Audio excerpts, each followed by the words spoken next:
High friend আমরা আজকে technical analysis নিয়ে মূলত আলোচনা করব।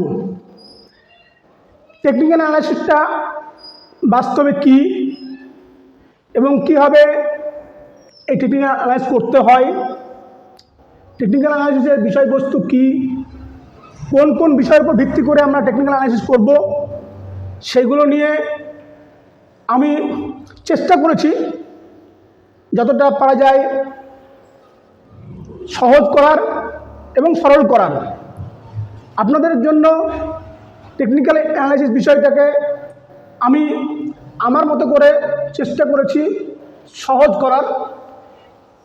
টেকনিক্যাল অ্যানালাইসিসে মূলত তিনটে বিষয় থাকে। একটা হচ্ছে study of price chart basis on the law of demand and supply despite what the mass things. অর্থাৎ টেকনিক্যাল অ্যানালাইসিস করতে গেলে এই তিনটে বিষয়কে মাথায় রাখতে হয়। একটা হচ্ছে প্রিভিয়াস যে প্রাইস চার্ট, সেই প্রাইস চার্টকে মাথায় রাখতে হয়। ডিম্যান্ড অ্যান্ড সাপ্লাই, মার্কেটে যে ডিম্যান্ড সাপ্লাই চলছে অর্থাৎ বাইং ভলিউমকে মাথায় রাখতে হয়। তার সঙ্গে মাথায় রাখতে হয় despite what the mass things, অর্থাৎ এই মুহূর্তে মাস অর্থাৎ যারা এই ফিল্ডের সঙ্গে যুক্ত ট্রেডার, এফআইআই, বিআইআই যারা আছে, প্রত্যেকের কি থিঙ্ক আছে এই বিষয়ের উপরে, এইগুলোর পরে নির্ভর করেই টেকনিক্যাল অ্যানালাইসিসগুলো করতে হয়। আমরা যেটা বলছিলাম প্রাইস চার্ট, আসলে প্রাইস চার্টটা কি? A study of price chart using historical price data, অর্থাৎ প্রিভিয়াস যে হিস্ট্রি আছে প্রাইস চার্টের, সেই ডাটাকে আমরা কি করি? আমরা স্টাডি করি। টেকনিক্যাল অ্যানালাইসিসের একটা গুরুত্বপূর্ণ পার্ট হচ্ছে a study of price chart using historical price data, অর্থাৎ প্রিভিয়াস যে ক্যান্ডেলস্টিক প্যাটার্ন বা ক্যান্ডেলস্টিক চার্ট যা আমাদের তৈরি হয়ে আছে, সেইটাকে আমাদেরকে ভালো করে কি করতে হয়? অ্যানালাইসিস করতে হয়। এটা টেকনিক্যাল পার্টের বা টেকনিক্যাল অ্যানালাইসিসের একটা গুরুত্বপূর্ণ অংশ। তারপরে কি বলা হয়েছিল? Based on the law of demand and supply. মনে রাখবেন, মার্কেটে ডিম্যান্ড বেশি হলে প্রাইস বাড়বে, কিন্তু সাপ্লাই বেশি হয়ে গেলে মনে রাখবেন প্রাইস ডাউন ট্রেন্ড আসবে। ফলে টেকনিক্যাল অ্যানালাইসিস করার সময় আমাদেরকে এই based on the law of demand and supply, এই ডিম্যান্ড অ্যান্ড সাপ্লাইয়ের বিষয়টাকে খুব গুরুত্ব সহকারে মাথায় রাখতে হবে এবং তার ভিত্তিতে আমাদেরকে টেকনিক্যাল অ্যানালাইসিসটা করতে হবে। এরপরে বলেছিলাম মাস সাইকোলজি। মাস সাইকোলজি অর্থাৎ যেখানে সবচাইতে বেশি যেদিকে আমাদেরকে সেই দিকে ভাবনা চিন্তা করতে হবে। Work based on stock having a mass following, যেদিকে বেশিরভাগ মানুষ, যেদিকে বেশিরভাগ ট্রেডার ফলো করছে যে বিষয়টাকে, সেই বিষয়টাকে আমাদেরকে ফলো করতে হবে। এটাই হচ্ছে টেকনিক্যাল অ্যানালাইসিসের তিনটে গুরুত্বপূর্ণ পার্ট। এই তিনটে পার্টের উপর ভিত্তি করেই টেকনিক্যাল অ্যানালাইসিস হয়ে থাকে। ফলে টেকনিক্যাল অ্যানালাইসিস করতে গেলে আমাদের তিনটে বিষয়কে সবসময় মাথায় রাখতে হয়। এক হচ্ছে প্রিভিয়াস যে প্রাইস চার্ট, তার হিস্টোরিক্যাল ডাটা, সেই ডাটাকে আমাদেরকে অ্যানালাইসিস করতে হয়। তারপরে ভাবতে হয় আমাদেরকে কি ভাবতে হয়? ডিম্যান্ড অ্যান্ড সাপ্লাই, মার্কেটে ডিম্যান্ড বেশি না সাপ্লাই বেশি, সেটাকে মাথা রাখতে হয়। আর মাথা রাখতে হয় কি? মাস সাইকোলজি, অর্থাৎ বেশিরভাগ ট্রেডার কোন দিকে ঝুঁকতে চাইছেন, কোনটাকে ফলো করছেন, এই তিনটে বিষয়ের উপরেই মূলত টেকনিক্যাল অ্যানালাইসিস তৈরি হয় এবং এটাকে ভিত্তি করেই টেকনিক্যাল অ্যানালাইসিস করা হয়। এবার হচ্ছে how stock price move. Stock price যে মুভ হয় সেটা একটা সাইকেলিক সিস্টেমে হয়, কখনোই থেমে থাকে না। এটা একটা নির্দিষ্ট ওয়েতে হয়। আর কি আছে, কিছু নিয়ম আছে। প্রথম হচ্ছে ডিস্ট্রিবিউশন, তারপরে হচ্ছে প্যানিক সেলিং বাই মাস। যখন বেশিরভাগ ট্রেডার প্যানিক হয়ে সেলিং করে, মাস সেলিং হয়ে যায়, তখন মার্কেট ডাউন ট্রেন্ড আসে। এরপরে হচ্ছে অ্যাকুমুলেশন, ধীরে ধীরে মার্কেটে কি হয়, আর ধীরে ধীরে মার্কেটকে কি হয়, ডাউন ট্রেন্ড আপ যাওয়া বন্ধ করে সে অ্যাকুমুলেটেড হয়। এরপরে হচ্ছে participant by a select few, সামান্য কিছু পার্টিসিপেন্ট যারা এটাকে সিলেক্ট করে। তারপরে হচ্ছে মাস পার্টিসিপেন্ট, বেশিরভাগ ট্রেডাররা এখানে ইনভলভ হয় এবং মার্কেট ডিস্ট্রিবিউশন আবার চলে যায় মাস ডিস্ট্রিবিউশনে, যার ফলে কি হয়ে যায়, মার্কেট আবার একটা সময় এসে কি হয়, প্যানিক সেলিং হয়। ফলে স্টক প্রাইস মুভ করে এইভাবে একটা সাইকেলিক সিস্টেমে, একটা নির্দিষ্ট সাইকেলিক সিস্টেমে। আমরা যে অ্যানালাইসিস করছি, আমরা আজকে বলেছি টেকনিক্যাল অ্যানালাইসিস। মূলত স্টক মার্কেটে দুটো পদ্ধতিতে অ্যানালাইসিস হয়ে থাকে। একটাকে বলা হয় ফান্ডামেন্টাল অ্যানালাইসিস, একটাকে বলা হয় টেকনিক্যাল অ্যানালাইসিস। আমরা আজকে টেকনিক্যাল অ্যানালাইসিস আলোচনা করব। এখন ফান্ডামেন্টাল অ্যানালাইসিসটা কী জিনিস আর টেকনিক্যাল অ্যানালাইসিসটা কী জিনিস, সেটাকে যদি আমরা একটু সংক্ষেপে বুঝে নিই, মনে রাখবেন, find reason for the stock price to move up or down। কোন স্টকের প্রাইস আপ হবে না ডাউন হবে, তার রিজনটা কি, সেই রিজনটাকে যেটা ফাইন্ড করা হয় সেটাকে বলছে ফান্ডামেন্টাল অ্যানালাইসিস। যেমন রিজন কি, সেই স্টক বা সেই কোম্পানির সেলিং গ্রোথ হচ্ছে, কি হচ্ছে, তার প্রফিট আর্ন হচ্ছে, নেট প্রফিট হচ্ছে, পি রেশিও ভালো, এই বিভিন্ন টেকনিক্যাল টার্ম আছে যেটার ভিত্তিতে বোঝা যায় যে মার্কেটে কি আছে, যে এই স্টক কি করবে, আপ যাবে বা ডাউন যাবে। এখানে কি করা হয়, একটা ফাইন্ড করা হয়, রিজনটাকে খুঁজে বের করা হয়, কারণটাকে খুঁজে বের করা হয়, সেটাকে বলছে ফান্ডামেন্টাল অ্যানালাইসিস। আর টেকনিক্যাল কি, টেকনিক্যাল অ্যানালাইসিস মনে রাখবেন, অ্যাজিউম, সবসময় হচ্ছে assume that the stock price fact in everything. এই টেকনিক্যাল অ্যানালাইসিসে মনে করা হয় স্টকের যে প্রাইস, সেই প্রাইসের মধ্যেই সমস্ত কিছু লুকিয়ে আছে। তার রিজন বলেন, তার অন্য কোম্পানির সেল গ্রোথ বলেন, কোম্পানির মানে প্রফিট আর্নিং বলেন, কোম্পানির আর যাবতীয় যা বলেন না কেন, সব কিছু ইফেক্ট বা সব কিছুর ফল, সব কিছুর ফ্যাক্ট লুকিয়ে আছে কোথায়, বলছে স্টকের প্রাইসের মধ্যে। তাই এখানে কি করা হয়, assume that the stock price fact in everything. এখানে স্টক প্রাইসটা হচ্ছে সবচাইতে গুরুত্বপূর্ণ বিষয়। এটাই হচ্ছে টেকনিক্যাল এবং ফান্ডামেন্টাল অ্যানালাইসিসের মধ্যে মূলত পার্থক্য। এবার প্রশ্ন হচ্ছে, টেকনিক্যাল অ্যানালাইসিসের যেটা মূল থিওরি তাকে বলা হয় ডাউ থিওরি। আমরা যারা টেকনিক্যাল অ্যানালাইসিস বলি, টেকনিক্যাল অ্যানালাইসিস শুনি, আসলে এই টেকনিক্যাল অ্যানালাইসিসটার হচ্ছে ডাউ থিওরি নামে পরিচিত। এটাকে আমরা যেটাকে ফলো করি, ডাউ থিওরির মূল কথা হচ্ছে প্রাইস ডিসকাউন্ট এভরিথিং। বলছে প্রাইস ডিসকাউন্ট, প্রাইস হচ্ছে সব কিছু, স্টকের যে প্রাইস সেটাই হচ্ছে সব কিছু, এর মধ্যে আর কিচ্ছু নেই। এটাই ডাউ থিওরির মূল কথা।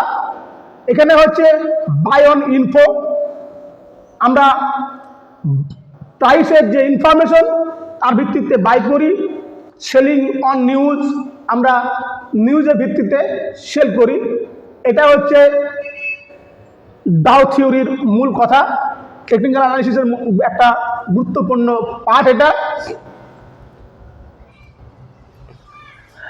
টেকনিক্যাল অ্যানালাইসিসের আরেকটা গুরুত্বপূর্ণ পার্ট হচ্ছে what is a trend. Trend কি জিনিস? What is a trend? তো ট্রেন্ডকে বলা হয় ওয়ান ওয়ে।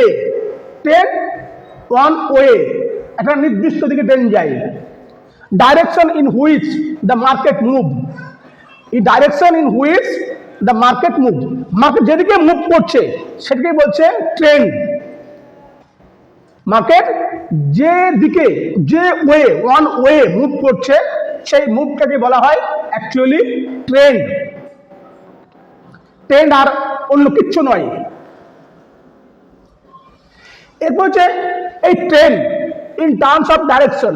এই ট্রেন্ডকে আমরা কিভাবে ভাগ করি? ট্রেন্ড হয় মূলত আপ ট্রেন্ড, দেখতে পাচ্ছেন,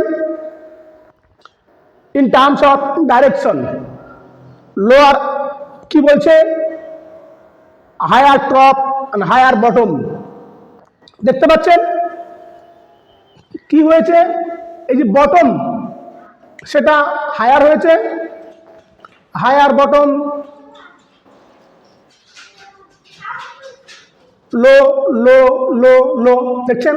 তাই হচ্ছে কি হায়ার বটম, মানে লো গুলো হাই হচ্ছে, এবং কি হায়ার হাই, হায়ার হাই তৈরি হচ্ছে, মানে হায়ার টপ তৈরি হচ্ছে। এই যে ট্রেন্ড, এই টার্মকে বলা, এই ট্রেন্ডকে বলা হয় আপ ট্রেন্ড। একে বলা হয় আপ ট্রেন্ড। এরপর আসছে কি আমাদের,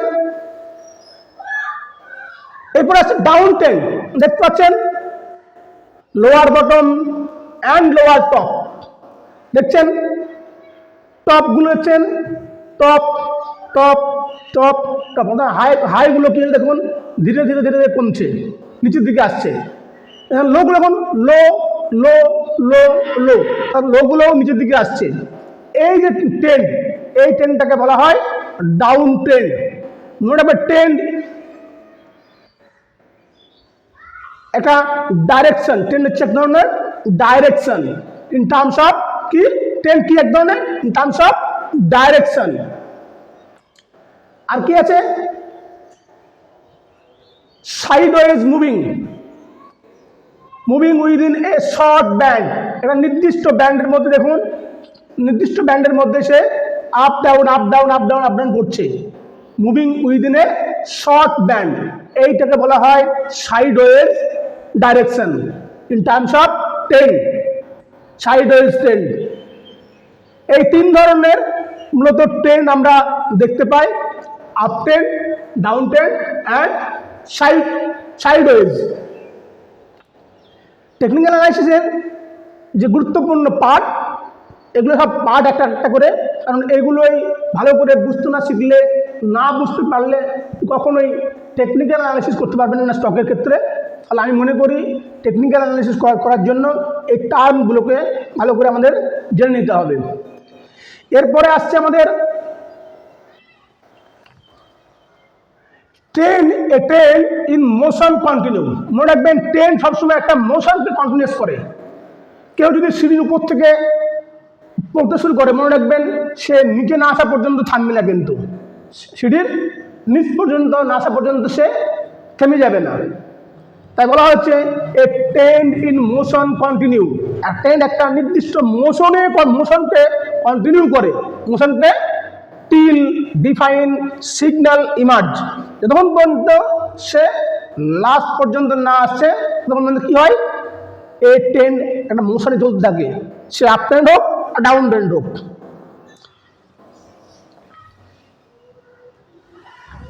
আমাদের কিছু কি শিখতে হবে? টার্মিনোলজি, যেগুলো আমাদের জানা খুব দরকার। টেকনিক্যাল অ্যানালাইসিস করতে গেলে এই টার্মগুলো বারবার আসবে। যেমন বাই, বাই সাধারণত বাইকে বলা হয় লং।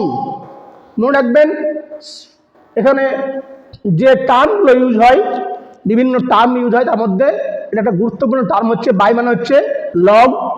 সেল, সেলকে বলা হয় শর্ট। আরেকটা হচ্ছে অ্যাকুমুলেটেড। তারপরে হচ্ছে target, stop loss, trailing stop loss. Target মানে যেখানে আমি আমার লক্ষ্য স্থির রাখবো যে এই পর্যন্ত যেতে পারে, সে আপে হোক বা ডাউন হোক। টপ লস যেখানে আমি মনে করব যে এই পর্যন্ত আমি আমার লসটাকে আমি বেয়ার করব, তারপরে লস আমি স্টপ করব, ওখান থেকে মার্কেট থেকে আমি বেরিয়ে আসবো, stop loss. Trailing stop loss, stop loss দেখা গেলো মার্কেট আপ ট্রেন্ডে আমি ধরেছি, মার্কেট উপরে উঠে যাচ্ছে, ফলে আমার স্টপ লসের পয়েন্টটাকে আমি আরও একটু উপরে উঠিয়ে টেলিং করে নিয়ে যাবো, নির্দিষ্টভাবে টেলিং করে নিয়ে যাব। আরেকটা হচ্ছে ব্রুক প্রফিট। গুরুত্বপূর্ণ পার্ট হচ্ছে support and resistance, BTST and STBT, intraday আর positional, retracement, correction and bounce, market short term, mid term, long term, bullish এবং বেয়ারিশ। এই যে বিষয়গুলো, এই টার্মগুলো আপনারা হয়তো সবাই জানেন, কিন্তু তবুও আমি একবার বলে দিচ্ছি, কারণ এগুলো জানারই বিষয় প্রত্যেকেরই, তবুও এগুলো আরেকটু ভালো করে জেনে নিতে হবে। যেমন প্রফিট, বুক প্রফিট, মানে নির্দিষ্ট একটা প্রফিট পেলে সে প্রফিটকে বুক করতে শিখতে হবে। সাপোর্ট অ্যান্ড রেজিস্ট্যান্স, এটা খুব গুরুত্বপূর্ণ একটা পার্ট। মার্কেটে কোথায় সাপোর্ট এবং কোথায় রেজিস্ট্যান্স। আমি যদি সাপোর্টে মার্কেট চলে এসেছে তখনও যদি মনে করি যে আমি আবার সেল করব, তাহলে মার্কেট কি হতে পারে, আবার মার্কেট ঘুরে যেতে পারে। আবার রেজিস্ট্যান্সের কাছে চলে গিয়েছে, আমি যদি মনে করি যে না এখান থেকে আবার উপরে আরও উপরে যাবে, তাহলে ভুল হতে পারে, রেজিস্ট্যান্সে বাধা খেয়ে মার্কেট নিচে নামতে পারে। ইন্টারডে এবং পজিশনাল, এটা খুব গুরুত্বপূর্ণ বিষয়। ইন্টারডে মানে মনে রাখবেন দিনে দিনে, আজকেই ট্রেড করেছি, আজকেই আমি কোনো একটা বিষয় বাই করেছি, আমাকে আজকেই আবার সেল করে মার্কেট থেকে বেরিয়ে আসতে হবে, মানে দিনে দিনেই আমাদের ট্রেড কমপ্লিট করতে হবে, কোনোভাবেই এটি ক্যারি ফরওয়ার্ড করা যাবে না। একটা পজিশনাল মানে পজিশনাল বিভিন্ন হয়, আমি একটা শর্ট টার্ম পজিশন হতে পারে, লং টার্ম হতে পারে, মিড টার্ম হতে পারে। পজিশন মানে আজকে যাকে আমি নিয়েছি তাকে আমি 2 দিন 4 দিন 10 দিন 1 মাস 2 মাস 6 মাস কীভাবে আমি পজিশন রাখবো, সেই পজিশন হতে পারে। মার্কেট রিট্রেসমেন্ট মানে মার্কেট মার্কেট আবার একটা বাউন্স ব্যাক করে রিট্রেস করতে আসতে পারে, বা কোথা থেকে বাউন্স করে উপরে উঠতে পারে, মার্কেট রিট্রেসমেন্ট। কারেকশন, মার্কেট অনেকটা উপরে চলে গেছে, অনেক প্রফিট দিয়েছে, এবারে হয়তো প্রফিট বুকিং হচ্ছে, ফলে একটা কারেকশন হচ্ছে মার্কেটে। আর একটা হচ্ছে বাউন্স। এই যে ছোটো ছোটো বিষয়গুলো, টার্মিনোলজিগুলো, এগুলো সম্বন্ধে প্রত্যেককে আমাদের ধারণা রাখতে হবে, যদিও বিস্তারিত পরবর্তীকালে আলোচনা হবে। Short term, mid term, long term, আমি যখন যে ইনভেস্ট করছি সেই ইনভেস্টটা আমি কি লক্ষ্যে ইনভেস্ট করছি, শর্ট টার্মের জন্য, মিড টার্মের জন্য, লং টার্মের জন্য, কারণ আমার অ্যানালাইসিসটা সেভাবে হবে। আমার অ্যানালাইসিস, আমি যে টেকনিক্যাল অ্যানালাইসিস করছি সেই অ্যানালাইসিসের মধ্যে একটা পার্ট একটা হচ্ছে short term, mid term, long term. কারণ অ্যানালাইসিসের এই যে ভাগ, আমি যদি শর্ট টার্মের জন্য বিচার করে রেখে দিই লং টার্মের জন্য, তাহলে মার্কেটে হয়তো আমি প্রফিট যেটা হয়েছিল সেটা পাবো না, মার্কেট কী হতে পারে, আমাকে আবার হয়তো অনেকটা লসের নিচে দাঁড় করে দিতে পারে। আরেকটা হচ্ছে বুলিশ আর বেয়ারিশ। মার্কেট যখন আপ ট্রেন্ডে চলে তখন তাকে বলা হয় বুলিশ, যখন ডাউন ট্রেন্ডে চলে তাকে বলা হয় বেয়ারিশ। আমরা যে টার্মিনোলজিগুলো বলেছি তার মধ্যে সবচাইতে গুরুত্বপূর্ণ যে বিষয় সেটা হচ্ছে support and resistance. Support and resistance, support কাকে বলা হয়? Support level is a level on the price chart from which the stock price start from the moving up। অর্থাৎ মার্কেট ডাউন ট্রেন্ডে আস্তে আস্তে আস্তে আমরা একটা জায়গায় চলে এসেছে, আমরা একটা লেভেলে পৌঁছেছে, যে লেভেল থেকে প্রাইস চার্ট কী হবে, আবার আপমুভ শুরু করবে। সেই পয়েন্টটাকে, সেই পজিশনকে, সেই স্থানকে বলা হয় সাপোর্ট। এরপরে হচ্ছে resistance. Resistance level is a level on the price chart, on the price chart from which the stock price start moving down, যেখান থেকে প্রাইসটা কী হবে, ডাউন মুভ শুরু করবে। ফলে সাপোর্ট অ্যান্ড রেজিস্ট্যান্স খুব গুরুত্বপূর্ণ বিষয়, মনে রাখবেন। কারণ মার্কেটে সাপোর্টে আসলে মনে রাখবেন মার্কেট আবার আপ মুভ দেবে, এবং রেজিস্ট্যান্সের কাছে আসলে পারে রেজিস্ট্যান্সের কাছ থেকে মার্কেট কী হবে, রেজিস্ট্যান্স থেকে মার্কেট ডাউন মুভ দেবে। এটাই সাধারণত নিয়ম। আমরা the following act as excellent support and resistance level. এই সাপোর্ট অ্যান্ড রেজিস্ট্যান্স লেভেল এইগুলো কিসের কিসের ভিত্তিতে তৈরি হয় বা কী কী বিষয়ের উপর আমরা ফলো করতে পারি। Previous significant high and low. Previous হাইকে আমরা বলতে পারি রেজিস্ট্যান্স, অ্যান্ড প্রিভিয়াস লোকে বলতে পারি আমরা সাপোর্ট। আরটা হচ্ছে ট্রেন্ড লাইন। আমাদের ট্রেন্ড লাইন যে ড্র হয়, সে ট্রেন্ড লাইনের মধ্যে দিয়েও আমরা সাপোর্ট অ্যান্ড রেজিস্ট্যান্সকে আমরা ফাইন্ড আউট করতে পারি। আর একটা হচ্ছে ফিবোনাচি রিট্রেসমেন্ট। এই ফিবোনাচি রিট্রেসমেন্টের মাধ্যমেও আমরা সাপোর্ট অ্যান্ড রেজিস্ট্যান্সকে আমরা কী করতে পারি, ফাইন্ড আউট করতে পারি। আমরা কি করতে পারি, এই সাপোর্ট অ্যান্ড রেজিস্ট্যান্স কী করে বুঝবো? এই সাপোর্ট অ্যান্ড রেজিস্ট্যান্সকে ফাইন্ড আউট করার তিনটে পদ্ধতি আছে। একটা হচ্ছে previous significant high and low, সেটা একটা গুরুত্বপূর্ণ বিষয়। আর একটা ট্রেন্ড লাইন, একটা হচ্ছে ফিবোনাচি রিট্রেসমেন্ট। এই তিনটে পদ্ধতিতে মূলত সাপোর্ট অ্যান্ড রেজিস্ট্যান্সকে আমাদের কি করা হয়, ফাইন্ড আউট করা হয়।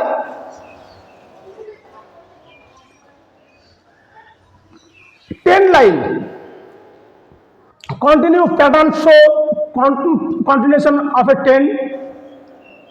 এই ট্রেন্ড লাইনগুলোকে ভাগ করা হয়েছে। আগে যেটা বলছিলাম ট্রেন্ড লাইন, তার মধ্যে ট্রেন্ড লাইন একটা আছে, ট্রায়াঙ্গেল লাইন আছে, ওয়েডজ আছে, ফ্ল্যাগ অ্যান্ড প্যানাল্ট আছে, and rounding bottom or surface আছে।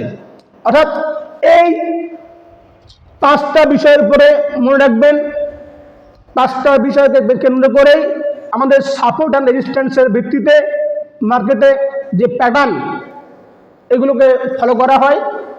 গুরুত্বপূর্ণ হচ্ছে trend line, triangle line, ওয়েড, flag pattern, and rounding bottom and surface.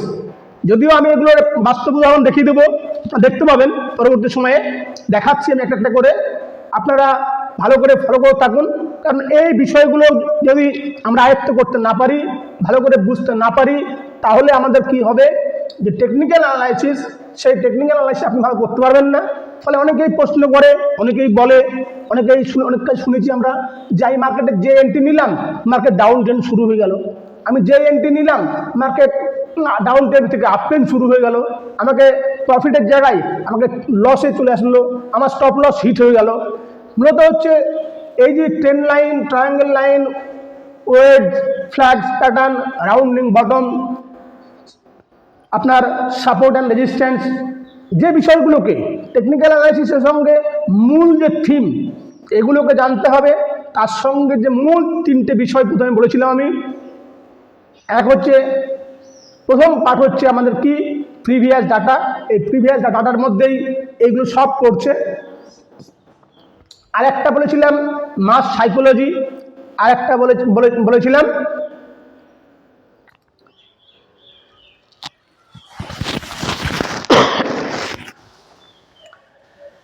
একটা কি বলেছিলাম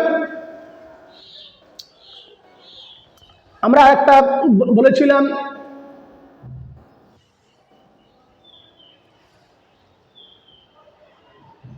দেখে নি কি বলেছিলাম,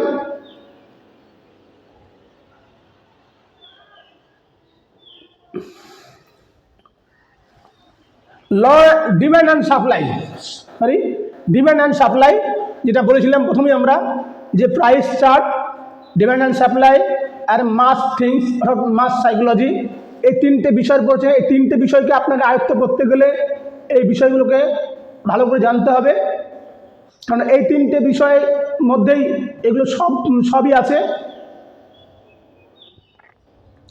আমরা এবার চলে আসবো রিভার্সাল প্যাটার্ন। রিভার্সাল প্যাটার্ন কীভাবে তৈরি হয়, মার্কেট যে রিভার্স করে, এই রিভার্সাল প্যাটার্নের মধ্যে আছে, মনে রাখবেন, head and shoulder reversal pattern. এই হেড অ্যান্ড শোল্ডার কী হতে পারে, বুলিশ হতে পারে, বেয়ারিশ হতে পারে। বার রিভার্সাল, এই বার রিভার্সালও বুলিশও হতে পারে, বেয়ারিশ হতে পারে। আরেকটা হচ্ছে double or triple top or double or triple bottom. আরেকটা হচ্ছে আইল্যান্ড রিভার্সাল। এই বিষয়গুলোর উপরেই আমাদের লক্ষ্য রাখতে হবে। আমি পরবর্তীকালে বিষয়গুলো নিয়ে আলোচনা করে দেখাবো। এই ট্রায়াঙ্গেল প্যাটার্ন দেখতে পাচ্ছেন, ট্রায়াঙ্গেল প্যাটার্ন কোথায় তৈরি হয়েছে? ট্রায়াঙ্গেল প্যাটার্ন, এই যে ট্রায়াঙ্গেল দেখতে পাচ্ছেন, নির্দিষ্ট ওয়েতে গিয়েছে, নির্দিষ্ট ওয়েতে দেখুন রেজিস্ট্যান্সে বাধা পেয়েছে, নিচে এসেছে, সাপোর্টে খেয়েছে, আবার রেজিস্ট্যান্সে গিয়েছে, আবার সাপোর্টে এসেছে, আবার রেজিস্ট্যান্সে গিয়েছে। এবার দেখুন ট্রায়াঙ্গেলকেও ব্রেক করেছে, ডাউন এসেছে। এটা হচ্ছে ট্রায়াঙ্গেল প্যাটার্ন। ট্রায়াঙ্গেল প্যাটার্নের পরে আসছে আমাদের এইটাকে হচ্ছে ফ্ল্যাগ প্যাটার্ন। দেখেছেন মার্কেট উঠে গেছে, তারপরে কিছুটা থেমেছে, ফ্ল্যাগ হয়ে থেমে গেছে, ডাউন ডাউন আপ ডাউন করতে হতে একটা নির্দিষ্ট এই যে পয়েন্ট বরাবর ফ্ল্যাগ হয়েছে, তারপরে আবার উঠেছে। এটাকে বলছে ফ্ল্যাগ প্যাটার্ন, এটাকে বলা হচ্ছে আমাদের ফ্ল্যাগ প্যাটার্ন। এটাকে বলছে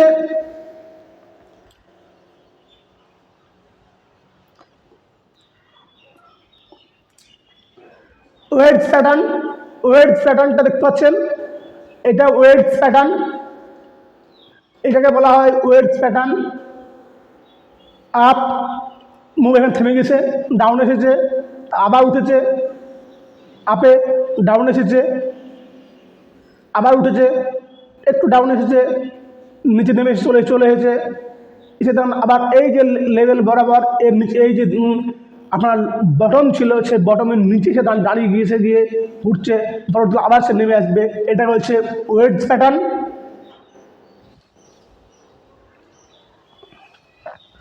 এটা হচ্ছে হেড অ্যান্ড শোল্ডার প্যাটার্ন, দেখতে পাচ্ছেন। এটাকে বলছে, এটা একটা শোল্ডার, এই জায়গাটা শোল্ডার, এটাকে বলছে হেড, আর এটাকে বলছে শোল্ডার। এটাকে এই ধরনের প্যাটার্নকে বলা হয় হেড অ্যান্ড শোল্ডার প্যাটার্ন, মাথায় রাখবেন, এটাকে বলা হয় হেড অ্যান্ড শোল্ডার প্যাটার্ন। এটা হচ্ছে রাউন্ডিং বটম প্যাটার্ন। দেখুন মার্কেট এখান থেকে তখন এই রেজিস্ট্যান্সে বারবার বাধা পেয়েছিল, আর এখানে সাপোর্টে বারবার সাপোর্ট নিচ্ছিল, রেজিস্ট্যান্স সাপোর্ট করতে করতে নেমে এসেছিল। নেমে আসার পরে এখন আর কিন্তু যায়নি, ও একটা নির্দিষ্ট জায়গাতে রাউন্ডিং করছে, অর্থাৎ এই যে লেভেল, এই লেভেলকে এখন রাউন্ড করে আস্তে আস্তে আস্তে আস্তে ধীরে ধীরে এখানে গিয়ে ও রাউন্ড কমপ্লিট করছে, এবং তারপর দেখুন আপমুভ যাচ্ছে। এই ধরনের প্যাটার্নকে বলা হয় রাউন্ডিং প্যাটার্ন। ফলে এই যে আমরা টেকনিক্যাল অ্যানালাইসিস বলছি, এই টেকনিক্যাল অ্যানালাইসিসের গুরুত্বপূর্ণ পার্ট, যারা স্টক লং টার্ম বা শর্ট টার্ম বাই করবেন বা করতে চান, তাদের জন্য অবশ্যই বলবো এই যে টেকনিক্যাল অ্যানালাইসিসের আমি যে বিষয়টাকে যতটা পারা যায় সহজ করে রাখার চেষ্টা করেছি, এই সহজ বিষয়টাকে আপনারা একটু ভালো করে দেখবেন, আয়ত্ত করবেন, যাতে আমরা বা আপনারা ভালোভাবে ট্রেড করতে পারেন, ভালোভাবে স্টকে মুভমেন্ট পেতে পারেন। কোথায় আপনি বাই করবেন, কোথা থেকে আপনি এটাকে শর্ট টার্ম বা মিড টার্মের জন্য বা লং টার্মের জন্য রাখবেন, তার জন্য গুরুত্বপূর্ণ বিষয় হচ্ছে এই টেকনিক্যাল অ্যানালাইসিস। ফলে প্রত্যেককে আমি থ্যাংক ইউ, ধন্যবাদ জানিয়ে শেষ করছি।